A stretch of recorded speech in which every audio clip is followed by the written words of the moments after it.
Ladies and gentlemen, selamat datang semuanya ke video Koko Crypto. Hari ini kita bakal bahas dua topik. Langsung dua topik. Nomor satu, kita bakal bahas tentang rate cuts sesuai thumbnail, sesuai title.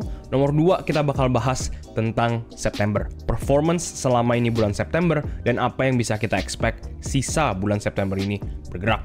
Karena kalau kalian nggak tahu, kita udah melewati 16 hari September dan bentar lagi September sudah mulai kita cari close on the monthly-nya. Dengan kata lain, September bentar lagi selesai. Kita cuma punya sekitar 2 mingguan ya. Sekarang kurang dari 2 minggu untuk ngeprint BTC higher atau BTC lower. Kita mulai seperti biasa sama seasonality. Kita udah expect berkali-kali kalau September itu baik itu ngeprintnya positif, baik itu ngeprintnya negatif, kita tidak begitu peduli. Ya, karena sebelum-sebelumnya, kalau kita lihat di bull run sebelumnya di tahun 2016, 2017, ini ngeprint plus 6%, minus 7%. Tahun 2020-2021, cycle kemarin, minus 7%, minus 7%. Cycle sekarang, 2024-2025, tahun kemarin plus 7%, sekarang plus 6%. Menurut seasonality, ini udah maksimal banget yang bisa dilakukan BTC. Enggak sih, 7% yang maksimal ya. Kalau kita lihat seasonality doang, apakah bisa lebih, apakah bisa kurang? Pasti. Karena seasonality tidak mereflek performance yang bakal kita lihat in real time, performance yang bakal datang. Tapi bagaimanapun juga yang barusan gue ngomong, kenapa September kita nggak begitu peduli? Gara-gara kalau kita compare sama bulan Oktober dengan seasonality bulan Oktober, contoh di bull run 2016 14% dan di tahun 2017 47% buat Bitcoin doang. Next bull run berikutnya 27 dan 39, buletin aja ke atas 40% juga untuk Bitcoin doang. Di tahun 2024 plus 10%. Yang ini yang kan belum. Dan gue juga harus ingat, tahun 2023, 2019, dan 2015 itu run up ke bull marketnya itu juga selalu ngeprint positif. Malah Oktober itu jadi bulan satu-satunya yang ngeprint positif paling banyak dengan merah, close merah cuman 2 bulan sebelumnya ya.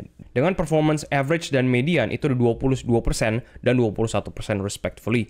Itulah kenapa kita lebih mentingin bulan Oktober bagaimana dan kita cuma mentingin September close bakal bagaimana. Jadi kita cuma mentingin saat September mau di ujung sini nih atau September mau transisi ke Oktober, kita cuma mau pentingin close nanti bulan September bakal bagaimana untuk kita taruh posisi untuk prepare ke bulan Oktober, November, dan Desember. Di mana Desember juga sama 46%, sangat tinggi performance-nya. Dan kita bisa lihat sini nih bull run 5% plus 53%. 2021 42%, 2022 minus 7%, agak turun sedikit, dan 2024 itu kita lihat plus 37% untuk Bitcoin doang. Itu kata kuncinya, gue harus ulangin terus-menerus, itu untuk Bitcoin doang. Asumsinya apa?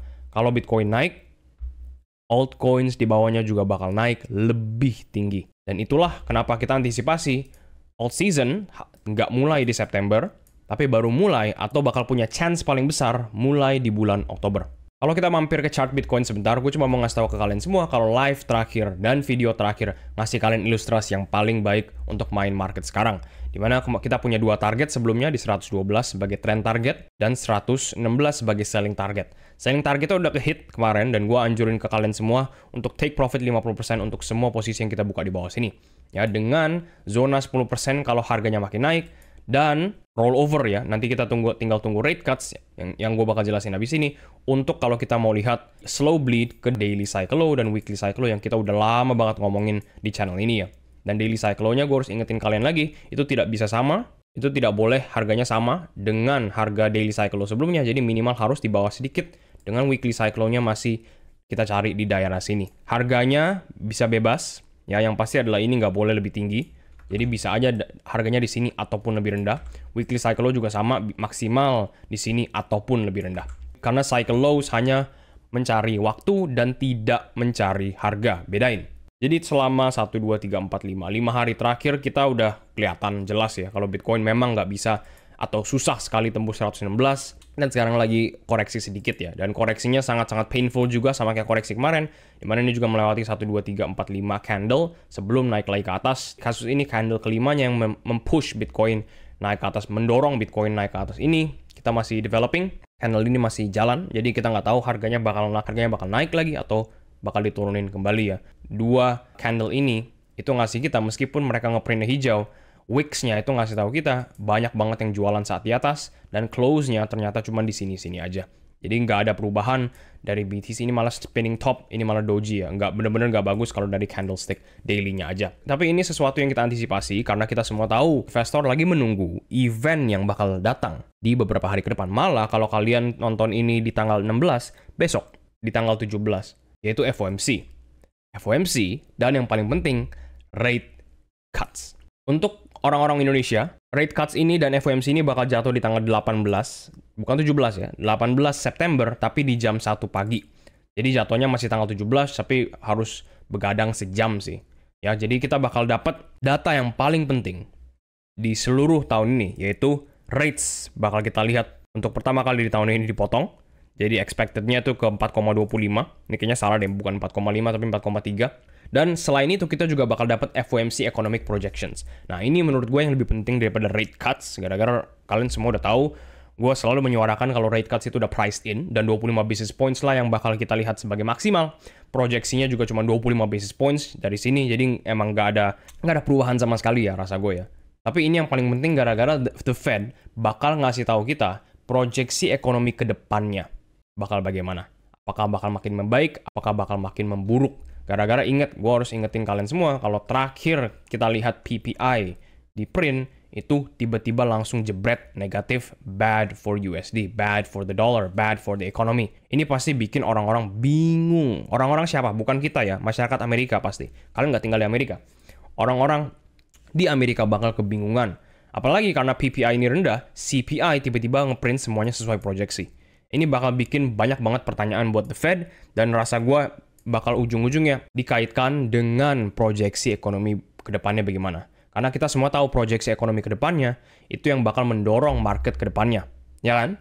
Kalau ekonominya jelek, ya market juga bakal OTW jelek. Bagaimanapun juga kalian bilang, oh ini hedge, oh ini safe haven dan lain-lain. Kita selalu lihat secara histori. Kalau makroekonominya jelek atau beneran turun jadi jelek, semua markets juga ikut turun. Maksudnya apa kok? Sini gue jelasin. Jadi dalam FOMC berikutnya yang datang sekitar 1 hari lagi dari sekarang, itu kita bisa expect yang tadi gue bilang 25 basis point cuts dengan 4,1% chance buat 50 basis point cuts. Tapi kita nggak usah lihat ini udah nggak priced in ya. Ini chances buat ini kejadian daripada ini sangat-sangat rendah. Jadi September udah nge-price in 25 basis points. Tapi buat orang-orang yang masih nggak ngikutin kok kripto, nggak hanya kita expect September cuts, kita juga expect Oktober juga cuts.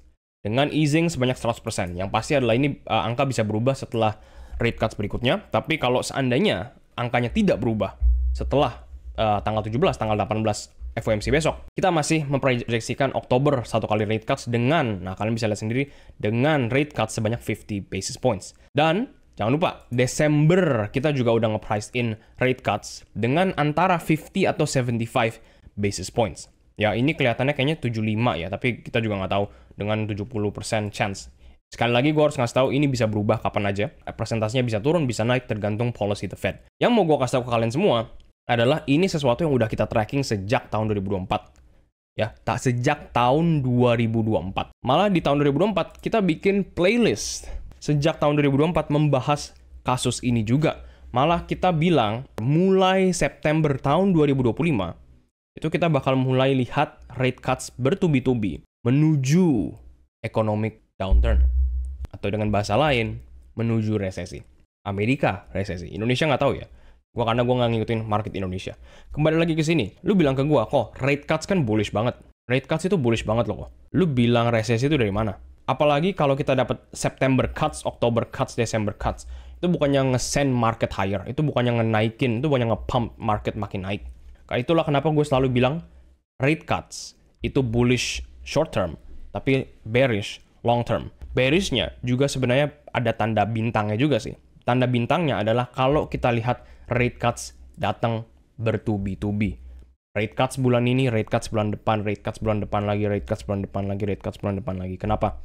Gara-gara kalau the Fed udah mulai open untuk rate cuts, itu meskipun bullish ya, karena duit makin banyak, tapi kalian harus ingat rate cuts itu digunakan untuk apa? Tujuan rate cuts itu apa? Bukan untuk nge-pump markets. Tujuan rate cuts itu untuk melakukan easing, mempermudah situasi kondisi makroekonomi.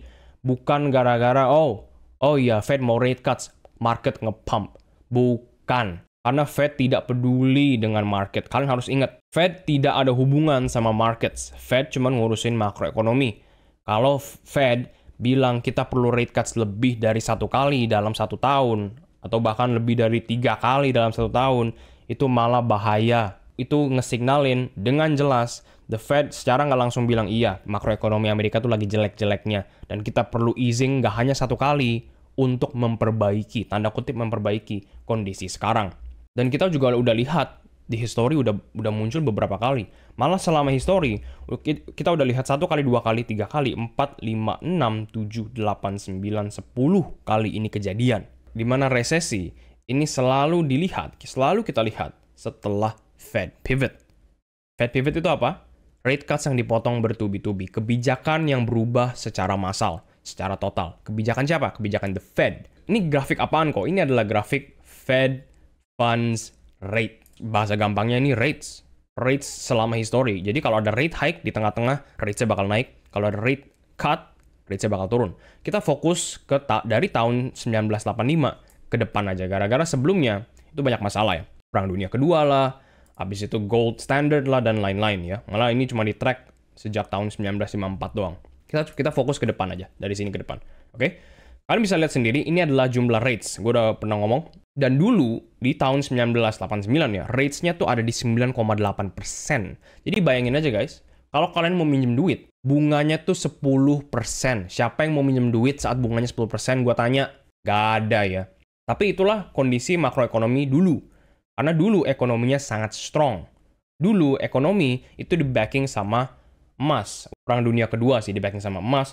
Habis itu saat di-backing sama hutang, di-backing sama debt, baru semuanya mulai menurun. Itulah kenapa kalau kalian lihat baik-baik, max-nya, ini ada poin yang paling tinggi, habis itu ada sesuatu yang kejadian di sini, yang membuat semuanya langsung turun ke bawah. Bayangin aja, orang-orang itu fine-fine aja saat itu ya, minjem duit ke bank dengan bunga sebanyak 20%. Bayangin kualitas hidup mereka di sana. Bukan berarti mereka semuanya bodoh dan miskin ya, gara-gara siapa yang mau minjem 20% bunga dari bank. Bukan gitu cara lihatnya. Cara lihatnya adalah saat itu, ekonominya tuh saking bagusnya, bank tuh taruh 20% cuman buat profit doang. Semua orang tuh gajinya gede, living cost-nya rendah, dan semuanya rata-rata sejahtera. Itulah kenapa bank bisa taruh 20% interest rates.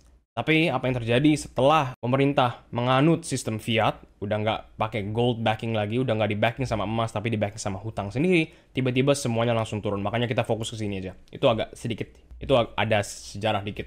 Nah, kita fokus ke sini aja, 10%, balik lagi, 10% di sini. Habis itu saat mereka potong suku bunga, atau the Fed potong suku bunga, ini di bulan April, di bulan Mei, ini masih stagnan. Habis itu saat di bulan Juni turun sekitar 0,3 basis points ya. Sekali lagi gue harus ingetin, saat itu 0,3% basis points itu tidak ada apa-apanya. 0,3% bukan basis points, itu tidak ada apa-apanya.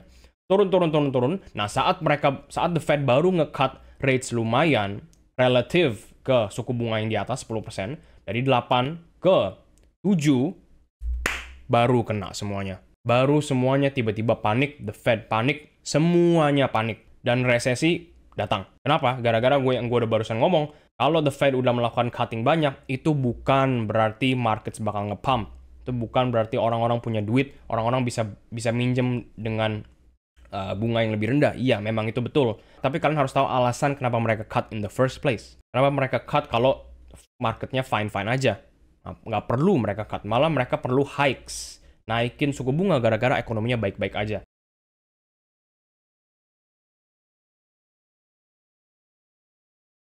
Sekarang mulai paham ya? Nah, rate cuts massal, resesi masuk, rate cuts makin turun. Kenapa setelah rate cuts masih harus diturunin ratesnya, malah sampai 3%, malah ini adalah rate penurunan yang paling besar ya, harusnya seumur kalian hidup ya, karena ini aja udah 1988, lebih lama lagi kayaknya kalian udah kakek-kakek. Dan ini adalah penurunan rates yang paling drastis, dan Amerika tidak bisa recover dari tahun 1988. 10% ke 3%, 7% full, atau 700 basis point cuts langsung jebret. Kenapa setelah resesi mereka tetap cuts? Gara-gara setelah resesi, orang-orang masih perlu duit. The Fed masih perlu menstimulasi pinjaman. The Fed masih perlu menstimulasi ekonomi. Itulah kenapa setelah resesi turun semua, dan setelah ekonominya mulai membaik, kita lihat rate hikes. Jangan pikir rate cuts itu baik. Itulah kenapa gue nggak pernah bilang rate cuts itu baik ya.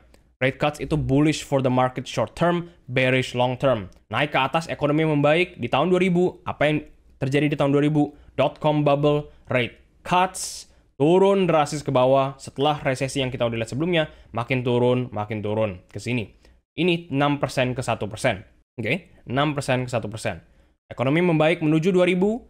Ekonomi turun drastis di tahun 2000-an. Ekonomi naik di tahun 2004 ke 2006, 2007. Apa yang terjadi di tahun 2008? Kalian semuanya tahu. Ekonomi turun drastis, mereka melakukan rate cuts yang massal. Malah ini, itu lebih mereflek angka sekarang. Stagnan, penurunan, OTW ya. Saat itu rates-nya di 5%, habis itu turun langsung ke 4, terus tahun depan ke 3, habis itu bulan berikutnya, benar-benar 1 bulan berikutnya, itu mereka langsung turunin 1 full basis point. Lihat tuh, 3,94 ke 2,98. Habis itu bulan berikutnya, di bulan Maret, juga turun 1 lagi. Serem guys, 100 basis points per bulan. Terus bulan depan lagi, turun lagi 50 basis points, atau 40 basis points, gitulah. Jadi langsung turun jebret, resesi masuk. Setelah resesi apa yang kita lihat? Sama kayak sebelumnya, easing, tapi gara-gara resesi 2008 ini bener-bener parah, easingnya tidak bisa lebih rendah daripada 0 juga kan. Fed itu menstabilisasikan rates di 0% pas. Dengan arti lain, bunga bank itu stay at 0. Kalian mau KPR, kalian mau beli rumah, kalian mau beli mobil, beli motor, dan lain-lain.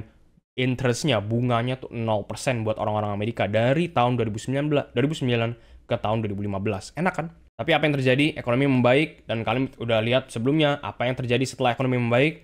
Rate hikes, rate cuts. Ini yang paling aneh sih, gara-gara ini lockdown ya, kalian semua tahu. Dan sekarang rate hikes, kalau kita ignore ini aja, flat aja ya, flat makin naik ke atas. Rate hikes, dan kita antisipasi juga ada satu, rate cuts. Malah ini mirip banget sama apa yang kita udah lihat sebelumnya. Kalau ada banyak pengulangan dan rate cuts-nya semakin lama semakin besar, contoh 25 basis points, 50 basis points, dan 75 basis points. Dengan kata lain, sebelum tahun 2026 ini selesai, kita udah lihat 1,5% cut dari The Fed. Ngasih tahu kita apakah ini adalah tanda-tanda makroekonomi membaik, atau tanda-tanda kita bakal mengulangi kurang lebih kayak gini lagi. Terakhir kita lihat penurunan 1,5 basis points dari sini ya. Let's say kita ambil dari 4,3 aja. Samain 4,2 nih. 4,2 turunin 1,5 basis points itu di 2,7 ya, dan 2,7 kebetulan itu di bawah sini ya, di bawah sini. Pas juga 3 bulan. Desember, Januari, Februari, Maret. 3 bulan kemudian. 1 quarter. Dan kalian bisa lihat sendiri kotak abu-abunya udah dibikin di sini. Apakah kita bakal lihat sesuatu yang sama di tahun 2026? Bisa jadi. Setidaknya kalau masih ambang-ambang, kalau misalkan beneran nggak ada, tanda-tandanya banyak. History udah ngasih tahu kita kalau ini sesuatu yang jelek. Apalagi gue juga mau ngomong ke kalian semua, nggak hanya kita antisipasi September, Oktober, Desember cuts, di bulan Januari 1 kali, Februari atau Maret 1 kali, dan terakhir April atau Mei sekali. Jadi ada 3 rate cuts lagi yang bakal datang sebelum quarter 1 selesai tahun depan. 3 rate cuts sebelum 2026, 3 rate cuts sebelum quarter 1. Dan apa yang kita lihat saat banyak rate cuts? Kalau rate cuts beneran turun, market bakal reaksinya bagaimana? Kita udah punya grafiknya juga. Ini yang kita udah pernah bahas sebelumnya di live public. Live public terus. Gue malah nggak pernah ngasih grafik ini ke live members. Kadang-kadang live members pembahasan resesi itu lebih dalam. Ini buat orang-orang yang belum ngerti resesi aja. Di depan layar kalian ada yang namanya Fed Pivot. Itu yang barusan kita bahas di sini. Ini itu bahasa teknikalnya Fed Pivot. Perubahan kebijakan dari The Fed secara drastis. Ya, ini kan drastis. Ini drastis. Ini drastis.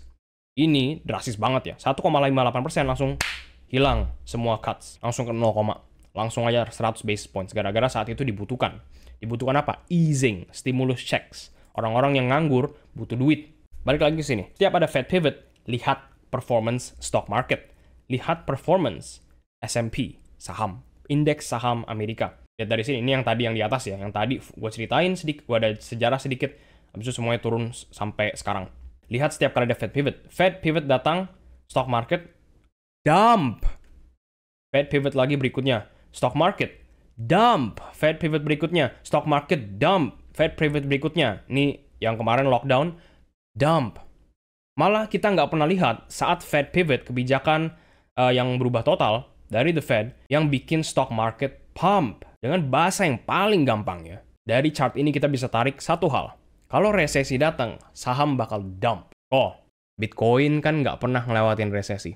Memang Bitcoin tidak pernah melewatin resesi secara full, kayak di tahun 2008, kayak di tahun 2000, tapi Bitcoin pernah ngelewatin satu resesi di tahun 2020, yaitu ini. Fed pivot massal, saham turun drastis. Bitcoin gimana? Well, kalian bisa lihat sendiri, ada sejarahnya. Bitcoin, nih ya, Bitcoin turun drastis juga, ngikutin saham. Tebak berapa persen? 62%. Dalam waktu 1,5 bulan apa ya? Tidak ada aset yang aman saat masuk resesi. Emas gimana kok? Emas kan safe haven. Cek aja chartnya. Semuanya turun. Kenapa? Gara-gara makroekonomi itu mengontrol liquidity. Dan cycles emas, saham, ataupun Bitcoin bukan dikontrol sama kemauan kalian. Bukan dikontrol sama rate cuts ataupun enggak. Dikontrol sama liquidity. Duit masuk gak sih ke market? Kalau duit masuk, semuanya pump. Kalau duit tidak masuk, semuanya tidak pump. Kalau duit keluar, karena takut atau apapun yang terjadi di dunia, ya udah duit keluar, market turun. Dan ingat, ini cuma Bitcoin. Berapa banyak altcoins yang hancur lebur ke nol saat Bitcoin kayak gini? Bitcoin minus 60%, ETH turun berapa? XRP turun berapa? Altcoins di bawah top 5 turun berapa? Kalian punya gambaran harusnya sih. Tapi jangan takut dulu guys, rate cuts itu sebenarnya masih bullish. Kalau kita cuma lihat 1 atau 2. Masalahnya kita bakal lihat 6. Tapi nanti, ya masih lama time frame-nya guys. Kita fokus ke yang sekarang-sekarang dulu. Dan sekarang, kita masih fokusin ke short term bullish. Rate cuts itu short term bullish, long term bearish. Long term-nya masih lama, nggak usah kita mikirin dulu. Rate cuts bakal datang besok di tanggal 17 September, di mana kita antisipasi Bitcoin bakal bergerak sangat-sangat volatile, baik itu naik, baik itu turun. Gue juga udah prepare kalian semua, kalau naik bagaimana, harus cepat-cepat selling sebelum kita antisipasi ke weekly cycle, daily cycle low. Dan kalau turun, gue juga ada preparasi kalian gimana, yaitu ya udah langsung aja turun ke sini. Dan gue masih percaya sampai sekarang kalau weekly cycle low ini adalah peluang terakhir buat kita masuk semua aset sebelum semuanya terbang ke atas ya. Baik itu naik dulu baru turun, atau baik itu langsung turun ke bawah, kita antisipasi setelah bulan Oktober sesuai juga sama seasonality ya. Oktober plus 20%, plus 20%, sesuai dengan seasonality juga, kita antisipasi apapun yang terjadi di akhir September dan di awal Oktober. Di akhir Oktober kita mau lihat sampai ke awal November ya, kita mau lihat langsung semuanya naik lagi ke atas. Dengan beberapa proyeksi yang ngasih tahu kita sesuatu yang sama. Jadi kalau kita lihat ini di Bitcoin Power Curve Cycle Cloud, kita punya banyak banget data yang bisa kita tarik sebagai point of reference kita dan proyeksi Bitcoin ke depan. Gampang buat ngeliatin ini adalah Bitcoin bergerak di antara garis biru ini dan garis biru ini sampai ke depan ya. Jadi dari sini, di antara ini berdua garis ya, itu masih normal buat Bitcoin. Tapi kalau kita lihat average cycle mean-nya ya, garis hitam ini, itulah yang mereflek, itulah yang kita expect dari Bitcoin setiap cycle-nya. Dan kalian bisa lihat sendiri kalau nomor satu, nggak hanya Bitcoin ini langsung bergerak vertikal ke atas. Kalau kita lihat cycle mean-nya ya, kita juga lihat sebelum kenaikan ke atas ini, ada penurunan kecil, dan penurunan. Kalau yang ini penurunan besar ya, penurunan besar dari atas ini. Nge-align juga barusan apa yang gue bilang, kalau kita perlu satu reset menuju daily cycle low, weekly cycle low, sebelum semuanya terbang ke atas. Dan kita ngomongin target 200.000, jujur agak terlalu mahal, tapi masih sesuai ekspektasi kalau seandainya Bitcoin masih mau bergerak parabolik. Karena namanya juga Bitcoin, ini kan kripto ya, bukan saham, bukan apa, kripto lah satu-satunya pasar yang benar-benar bisa terbang ke atas dalam 2 hari, dalam 3 hari, dalam 1 minggu, including Bitcoin. Tapi kalaupun nggak bisa, kita juga lihat ada resistance atau mean di sini ya, dimana pas targetnya di target 2024 kita. Ini kita udah targetnya sejak tahun 2024, yaitu $150.000. Bagaimanapun juga, Power Curve bilang kita perlu satu reset atau minimal reset kecil ya, sebelum kita terbang ke atas semuanya lagi. Jadi at least Power Curve ini nge-support weekly cycle low dan daily cycle low. Dan kalau kita ngomongin target, kita perlu ngomongin diminishing returns. Ini rainbow chart dari harga Bitcoin. Dan kita lihat cycle pertama itu tinggi banget, cycle kedua makin turun, cycle ketiga topnya makin turun lagi. Jadi ini di luar garis merah, terus ini pas di warna merah, terus ini turun ke garis oranye. Habis itu kalau kita cuma tarik ke garis kuning ataupun garis hijau muda aja, karena adanya diminishing returns ya, semakin lama semakin mahal jadi semakin susah naik. Kita juga masih expect sekitar 200.000 ataupun 200.000 lebih ya. Kalau balik lagi ke sini doang, ini cuma 152.000 di akhir tahun ini. Jadi memang 150.000 masih jadi target kita sebagai all time high. Kalau sampai 200.000 yang gue udah targetin 180 doang sih. Nggak nyampe 200 pas juga. Tapi itu masih sesuai ekspektasi untuk BTC. Dan semua itu perlu banget kita lihat di bulan Oktober, November, dan Desember setelah refresh. Setelah semuanya dump, one final dump ya, sebelum naik lagi ke atas. Gue juga udah mulai lihat banyak banget orang-orang yang mulai nge-calling kalau apakah kita dapat cycle lows yang early dan ini nggak bakal datang. Jujur, rasa gue sih enggak ya, tapi anything can happen. Gue masih nge-betting kalau daily cycle low dan weekly cycle low-nya masih turun, lebih rendah daripada 112. Tapi sekali lagi namanya juga market ya, kalau misalkan cycle theory-nya mau di-break untuk pertama kali, toh kita juga udah masuk ke last stage dari bull market ini. Jadi gue juga nggak kaget, tapi gue tidak expect ini dilakukan. Gue masih expect one final push ke bawah sebelum masuk weekly cycle low dan daily cycle low sebelum naik lagi ke atas. Maximum pay-nya sih memang langsung naik ke atas, tapi bagaimanapun juga teorinya masih jalan dan kita nggak perlu ubah-ubah teorinya selama belum keinvalidasi ya. Ngapain ubah-ubah teori kalau daily cycle low berikutnya aja belum datang? Oh, dari tadi ngomongin Bitcoin saat rate cuts, dari tadi ngomongin Bitcoin, proyeksinya gimana? Altcoins gimana kok saat rate cuts? Well, ini kita ada post dari Max Crypto. Terakhir kita lihat rate cuts, bagus banget buat altcoins ya. Terakhir ini kejadian, alts nge-pump 100% market cap-nya. Dan kalau kalian lihat baik-baik, ini bukan chart total 2, tapi ini chart total 3. Pure altcoins saja. Ya, pure altcoins saja. Artinya, Solana XRP included ke bawah. Ethereum Bitcoin itu tidak termasuk. Dan 100% pump dari 570 miliar market cap ke 1,1 triliun, itu pump yang paling besar yang kita lihat di tahun kemarin. Tapi yang kalian udah tahu semua, saat masuk Januari semuanya hancur, kembali lagi jadi Bitcoin season. Setidaknya kita sekarang udah punya history. Kalau Fed cuts, itu bagus banget buat alts. Nggak hanya itu, kita juga lihat kalau alts itu lagi di posisi yang sangat undervalued kalau dibandingin sama Ethereum. Dan setiap kali kita lihat alts ini undervalued melawan Ethereum, setiap kali ya, ini langsung terbang ke atas, menempuh seluruh RSI range ini, langsung masuk ke 70 kayak sebelumnya di sini, kayak sebelumnya di sini, dan kayak sebelumnya di sini. Dan kondisi alt market sekarang itu ngasih tahu kita kalau sekarang kita lagi di alt season. Nggak tahu kalian feelingnya ini kayak alt season apa enggak, tapi bagaimanapun juga metrik ini ngasih tahu kita kalau kita udah di alt season. Malah kemarin saat kita live itu ada di 80. Tapi gue harus kasih kalian note, kalau ini jangan terlalu bullish dulu gara-gara kondisi market kemarin sama kondisi market sekarang itu beda. Kondisi market kemarin, semua altcoins lagi undervalued, lagi di sini. Masih full Bitcoin season, habis rate cuts, malah ada satu dump dulu ke bawah sebelum pump ke atas. Ya, perbedaan sekarang adalah alt season index udah ngasih tahu kita udah di atas, ya. Alt season index udah ngeprint di atas. Kebalikan sama apa yang kita lihat Fed pivot, rate cuts kemarin. Di sini, perbedaannya sekarang kita di atas. Apakah ini bakal nyentuh 90, bakal nge-run up altcoin season semakin tinggi ke bulan Oktober? Mungkin. Tapi sekali lagi semuanya tergantung Bitcoin, karena Bitcoin masih jadi first mover. Bitcoin masih jadi kripto yang punya market cap paling besar. Jadi semoga kalian sekarang udah punya gambaran apa yang harus kalian expect untuk tanggal 17. Setelah tanggal 17, long term rate cuts dan alt season itu bakal lanjut apa enggak di tanggal 17, setelah tanggal 17, ataupun lebih lama. Dan jangan lupa, kita nggak nge-betting September ini untuk nge-close positif atau negatif. Kita jujur nggak peduli ya di channel ini. Kita cuma pedulikan Oktober nge-print positif, November nge-print positif, dan Desember nge-print terakhir positif. Sebelum masuk tahun baru, tahun 2026. Dan baru kita cek narasi extended cycle masih ada apa enggak, atau narasi bear market masih ada apa enggak.